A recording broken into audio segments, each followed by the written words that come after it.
Hey everybody, Questwise here, and today's video is actually brought to you by Epiphany Entertainment.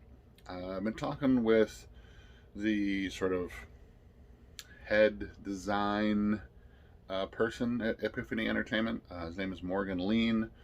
We've had some great conversations back and forth about some of the products that they're doing. I believe they're out of Australia, actually, and if you remember, a week or so back, we talked about this game, Beyond the Black Sea. This was sent to me because of my love of all things sword and sorcery, and this is their version of that. And we talked a little bit about this right here, Faeries Wear Boots edition, and the Dark Stars rules system. And I touched on that briefly a little bit in that video, and I had a lot of folks reach out to me and ask if I could look into the Faeries Wear Boots game, the system, the Dark Stars rule set, and we're going to do so. Today we're going to start. There's a whole family of games out there that they're working on, that they've produced. For instance, there is the actual Dark Stars space punk role-playing game. We'll get into that one as well at some point. They have this is called Faeries Wear Boots Through the Looking Glass, a year into the future. A year and a day into the future. This is kind of a post-apocalyptic punk type game. But the game that started it all, the reason why all of this is sort of Faeries Wear Boots encrypted, is this game right here, Faeries Wear Boots. This is a game of 1980s England punk rock era fantasy, I guess. I mean, I'm calling it fantasy punk, or maybe another way best to describe it would be urban fantasy punk. It's a game in which you, as a player, are going to play a fey-touched creature, a fey-touched human, or whether that be a changeling or a foundling, you're going to play one of these creatures. Now, a changeling, there's a lot of fey folklore in this, and this is what really drew me to this. I love urban fantasy. I love the Dresden Files. I love a lot of that sort of urban fantasy genre of fiction. And so I was excited to look at this, but I was a little trepidatious. I wasn't really sure if this is going to be a game for me, something that I would enjoy. Now, I will point out, first and foremost, and you can even cross-reference this with the designer, Morgan Lean. This book, they're actually working on an updated version of this book. And I'll put the links down below to the DriveThruRpg page where you can find them. These are print-on-demand books. But as I've said in the past, print-on-demand stuff is becoming a lot more refined, a lot better in their quality. But the actual text, this being their sort of first game, there's a lot of, they didn't really have an editor at that point. It was just them sort of putting stuff together. So there are some typos, there are some glitches in the wording and stuff, but it does not detract from the awesomeness of this game. So, gritty 1980s role-playing. This game is actually designed by Morgan Lean, who I mentioned before, and Matthew Corin, the two that bring together. I'm assuming Epiphany Entertainment is their thing. But like I said, I'm calling it either fantasy punk or urban fantasy punk. And looking at this, I was just really captured by the concepts of this game and the game, the rule set itself. And we'll go into the rule set in just a little bit and why I think it's really cool and very narratively driven. It's part of the Dark Stars universe. So the game system itself is called the Dark Star rule set, or Dark Star rules, and it's prevalent across all of their games that I've seen so far. And which is nice because you can, they're in several of the books. In fact, in Beyond the Black Sea, there's a section of how you can bring fey-touched characters into that world and play them, and all kind of interchangeably. In that regards, it reminds me of Palladium in a sense, is that they're using the same rule system across their games, and you can kind of mix and match how you want to play. It's really up to you. It's your story. You tell it how you want to be told. And by having this integrated sort of rule system across the board, it makes it a lot more flexible in your narrative gameplay. But back to what we were talking about, a changeling or foundling, those are your choices as a Fey-touched human. A changeling, using the folklore, is a Fey child that has been raised by humans. And a foundling is a human child that's been raised by Fey creatures. So you get a little bit, and there are some rules, some game mechanics that actually fit each of those and make them a little bit unique. But within that, you have a bunch of different Fey creatures to play, to sort of have influenced your character. A few of those are brownies, dryads, dwarves, elves, goblins, trolls, and my all-time favorite, Spriggans. Right? They're the defenders of the Fey realm. They're very violent against humans, and their encroachment upon the Fey realms, upon the earth itself. And as you can see already, if we're talking about Fey creatures in 1980s England, you can already see some cool storylines being brought up, especially if one of the characters is playing a Spriggan. Now, the game is a fantasy version of England, of Great Britain. So there are some changes to the history. There has to be, right?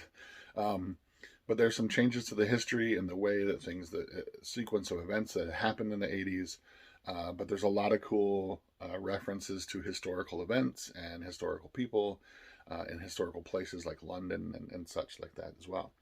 The game sort of focuses on the fact that humanity and the Fey realms are interconnected, and that to exist for any length of time, they both have to sort of stay in balance. They're both dependent upon each other, and that's where this sort of idea comes into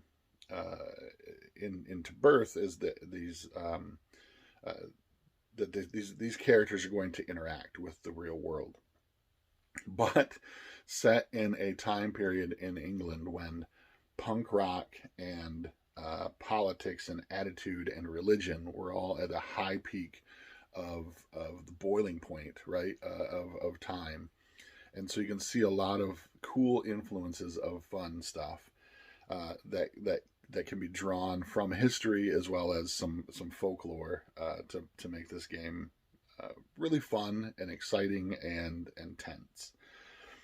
The game gives you a lot of choices, a lot of options.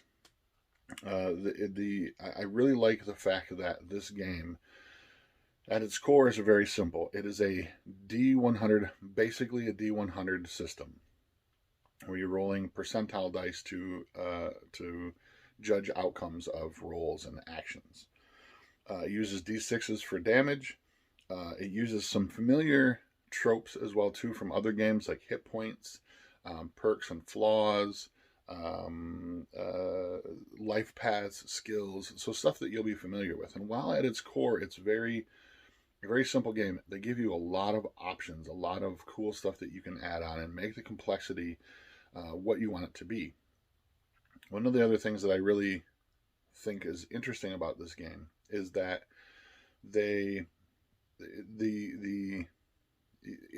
you can set the tone of seriousness in the game as well too. If you want this to be a light-hearted punk rock 1980s goofy, campy, over the top, you can. If you want it to be this punk rock darker side, seedier side of England during that time period, and really get into the nitty-gritty of the Age of Aquarius meeting, religious, monotheistic, tensions, you can do so. If you want to involve a lot of the political strife that was going on at the time, you could involve that as well too. So there's a nice level of degree of how serious or how campy you want the game to be. Like most games, role-playing games, you're going to have attributes. This also uses derived attributes, so thus your dexterity attribute and adding it to your self-control attribute is going to create your combat skill bonus on your D100 roll. There are hit points and fatigue points. Hit points are your health points. Fatigue points are things if you do something extraneous, or a task that takes a long period of time, or something affects you physically, that you're not really actually taking damage from it. You're going to suffer fatigue, and it's going to affect rolls later down the line. The more fatigued you are, the harder it is for you to do things. There's a life path system, which basically when you're creating your character, they have these charts that you can either pick or roll on that are that give you a nice narrative of your character's background, where they came from, what has happened to them throughout their life, and gives you a nice narrative construction of what your character has gone through up until the point that you begin the game. I really like life path systems. I think they're really cool. I think that they work really well with the constructing a sort of background for your character and giving that character some life to begin the game. There are skills. Just about every role-playing game has a skill system. Again, it's just skills that you know that you're good at, that you can roll upon to try to do things that make you stand up above other characters. Then there are this section about melee combat techniques. These are armed and unarmed type melee combat things, skills kind of, that you can buy with experience points. So the more experience points you gain, you can learn and unlock these combat techniques that give you extra special abilities. Again, that sort of fine-tunes your character and makes the game more, it defines your character as being very unique, and you can kind of fine-tune your character into just the kind of vision that you have. So you're using experience points to buy these melee combat techniques. There are perks and flaws in this game, which you've seen in several other role-playing games. They sort of equal each other out. You take a perk, you take a flaw, they level themselves out. One of my favorites is called Majesty. This can be taken by Dryad or Elf characters, and it's basically you are so charismatic and almost have a sort of glow about yourself. It's sort of like when Frodo meets the elves for the first time, right? There's this sort of majesty about them that humans, not other Fey-touch creatures, but humans themselves will sort of be in awe of your character if you take Majesty as one of your perks. It's a really cool perk. I thought it was really fun. I can't wait to use it in a game. I think it makes some very cool narrative type things. And of course, magic, because I love magic in games. We're going to touch on magic some more in a series that I'm working on. I'm currently doing some research where I'm going to go through several of the different role-playing games throughout history and talk about magic systems and how different game designers incorporate the ideas of magic in their games. This game is a very free-form-esque type of magic system. There are 9 spheres of magic that your characters can learn. Generally, you would know 1 or 2 of them, and you can draw magical influence and energy from those spheres that you are connected with. As far as spells, there are no spell lists. There's no endless pages of spells, and so it's purely dependent upon the narrative and the character and the game master sort of working out if the character wants to do something, a particular effect within the sphere that they know. They discuss that with the game master, and there are a few charts. There's like 2 pages of charts that sort of give you an idea of how much magic points or magic energy it would use to cast that particular effect. So if you want to do lots of damage but at a very short range, you're going to pay more points for the amount of damage that you're going to do, but probably less points because you're trying to do it at a short range.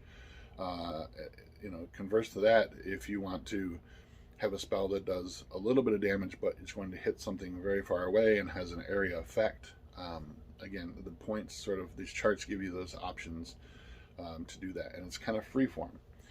We'll talk about my thoughts on freeform magic in the magic series that we're going to be talking about. Whether you know, and again, the whole magic series is going to be sort of me discussing different magic systems from different games, but at the same time discussing my thoughts, my personal opinions on different magic systems and how well they work and how well they don't work. I was a little bit nervous the first time I encountered sort of, I call it a freeform magic, that magic that you sort of, spells that you create on the fly at the table during that particular part of the narrative. I think they do it very well in Faeries Wear Boots. It's not complicated. It's not overly thought out. It's one of those things that is very simple. Like I said, there's a couple of pages of charts, literally, and the charts, I'm talking maybe, you know, short boxes of options of the kind of thing.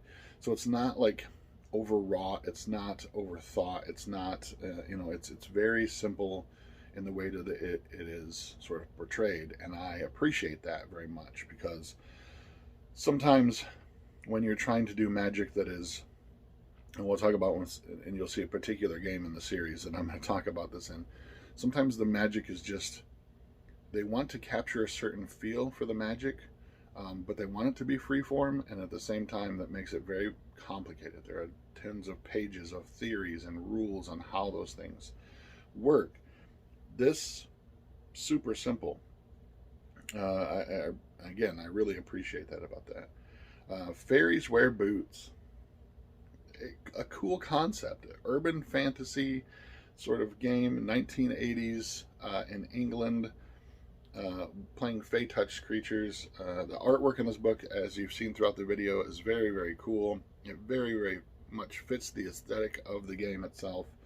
But like I said, once again, I will put a link down in the notes below where you can find this on DriveThruRpg and get yourself either a PDF copy or print-on-demand copy of this game as well too. And then we're going to be talking in the coming weeks and months about some of the other games in this line as well too that use the Dark Stars rule set and is part of the Faeries Wear Boots family.